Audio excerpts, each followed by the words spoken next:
Hi all, this is ఎస్లాబ్ Vijayawada. ఇవాళ మనం తీసుకున్న ప్రాజెక్ట్ వచ్చేసి automatic water flush when fire is detected. So దీనికోసం మొత్తం హోల్ సెటప్ మనం 25x25 బేస్మెంట్ తీసుకోవడం జరిగింది. దీంట్లో ఒక వాటర్ పంప్ని వాడాము. ఇది ఏసీ కంట్రోల్డ్ వాటర్ పంప్. అలాగే మొత్తం సర్క్యూట్ రన్ అవ్వడానికి డీసీ పవర్ సప్లై అవసరం అవుతుంది. దీనికి టాప్లో ఒక సెన్సార్ని తీసుకున్నాం ఫైర్ని డిటెక్ట్ చేయడానికి. అలాగే స్ప్రింక్లర్ని పంప్కి అటాచ్ చేయడం జరిగింది. ఈ కాన్సెప్ట్ వచ్చేసి ఏంటంటే, ఎప్పుడైతే సెన్సార్ ఫైర్ అనేది డిటెక్ట్ అవుతుందో ఆటోమేటిక్గా పంప్ని ఆన్ చేసి వాటర్ని పంప్ చేస్తుంది. ఆ పంప్ చేసిన వాటర్ స్ప్రింక్లర్ ద్వారా స్ప్రింక్లర్ అయ్యి ఫైర్ అనేది కంట్రోల్లోకి వస్తుంది. ఇదో డెమోన్స్ట్రేషన్ చూద్దాం. ఇలాంటి ప్రాజెక్ట్స్ కనుక మీరు కావాలనుకున్నట్లయితే www.mysciencecart.comని విజిట్ చేయగలరు.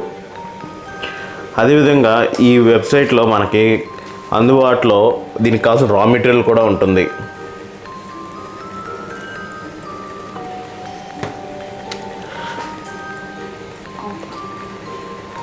మీరు రా మెటీరియల్ పర్చేస్ చేసి కిట్ని కనుక బిల్డ్ చేసుకోవాలనుకున్నట్లయితే www.mysciencetube.comని విజిట్ చేసినట్లయితే దాంట్లో మనకి దీనికి కావాల్సినటువంటి స్కెచ్అప్స్, రైటింగ్స్ అండ్ అలాగే ఈ ప్రాజెక్ట్ని ఎలా చేయాలి అన్నటువంటి వీడియో కూడా అవైలబిలిటీలో ఉంటుంది.